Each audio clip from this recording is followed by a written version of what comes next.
Tu dis que l'amour est un mensonge. Ça, c'est Schopenhauer. Je reprends Schopenhauer quand il dit que l'amour est un mensonge ou que c'est une illusion.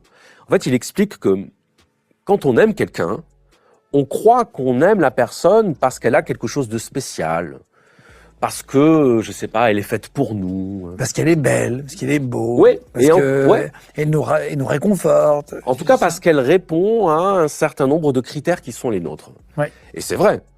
Mais Schopenhauer nous dit, en fait, l'amour, c'est le masque de la nature, donc la nature avec un N majuscule, qui nous manipule pour nous pousser à nous reproduire les uns avec les autres. C'est-à-dire qu'en fait, l'amour, c'est la couche sentimentale qu'on met par-dessus la nature, l'instinct sexuel. Et qu'en fait, ce qui nous domine, c'est l'instinct sexuel. Et par-dessus, on va mettre cette couche sentimentale, quelque part pour se dire qu'on n'est pas que des animaux, pour se dire qu'on n'est pas des bêtes. Non, si on se reproduit, c'est pas juste par pulsion sexuelle, c'est parce qu'on aime, c'est parce qu'on veut avoir des enfants. Et là, Schopenhauer nous dit non, mensonge tout ça, hypocrisie tout ça.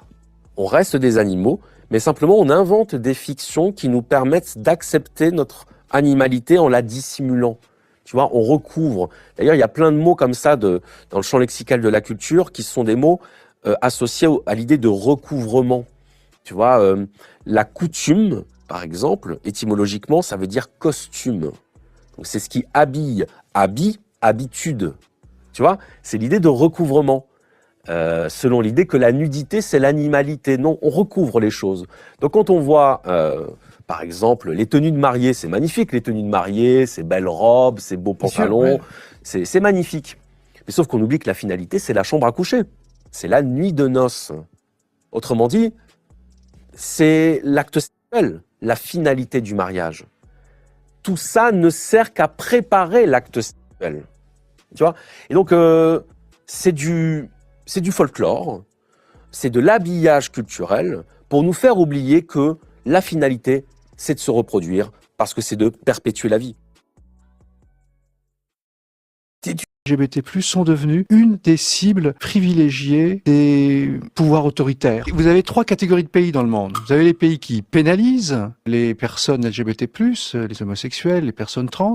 C'est 65 pays. En Afrique, au Moyen-Orient. Avec des peines de prison, des amendes, des travaux forcés, des châtiments corporels dans un certain nombre de pays, et même la peine de mort. Dans 12 pays, vous avez la peine de mort. Et vous avez une deuxième catégorie de pays où les personnes LGBT+ ne sont pas criminalisées, pénalisées, mais où on attaque leurs droits. Elles doivent rester invisibles, sous le radar, et on attaque leur liberté d'expression, d'association, de réunion. C'est une 60aine de pays aussi, un 2e tiers de l'humanité. Et puis vous avez un 3e tiers, ce sont les démocraties libérales, où il existe une logique à la fois de protection et de reconnaissance des personnes LGBT+, avec en particulier l'union civile, le mariage, l'homoparentalité. Le plus inquiétant pour moi, la découverte la plus inquiétante que j'ai faite en 3 ans de mandat, c'est que peut-être, les personnes LGBT+ sont devenues une des cibles privilégiées des pouvoirs autoritaires, conservateurs, réactionnaires, parce que elles incarnent cette modernité libérale, démocratique, qu'ils détestent, dont ils ont peur. Voilà, autrefois, au XXe siècle, cette modernité a pu être incarnée par d'autres figures, je pense aux Juifs. Aujourd'hui, dans beaucoup de géographies, ce sont les personnes LGBT+, qui cristallisent cette haine des ennemis de la démocratie, de l'état de droit, des libertés. Est-ce que l'être humain est cruel ? Là, c'est compliqué. Parce que moi, j'ai toujours du mal à dire que l'être humain peut être un monstre. Parce que monstre, tu sais, ça déshumanise. Et souvent, on déshumanise ce qu'on ne comprend pas et ce qu'on veut éloigner de nous, ce dont on veut s'écarter.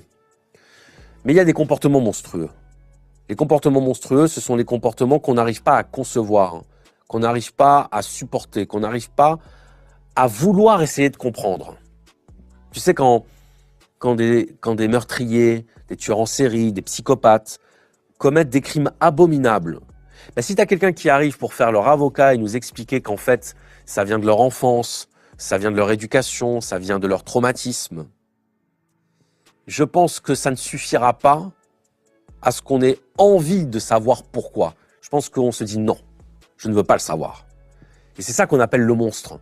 Le monstre, c'est celui qu'on n'a pas envie de comprendre. Et moi, en tant que philosophe, c'est-à-dire en tant que quelqu'un qui prône la compréhension, je suis obligé de vouloir aller voir ce qu'il y a derrière, de vouloir comprendre qu'est-ce qui a conduit quelqu'un à adopter un comportement monstrueux. Montaigne disait, on appelle monstre, barbare, il disait, celui qu'on ne comprend pas. Mais le barbare, il y a des choses chez nous qu'il ne comprend pas non plus. Tu vois, on est un peu le barbare du barbare, parfois. Mais nous, on s'en rend pas compte, parce qu'on vit avec nous, avec nos codes, avec nos représentations.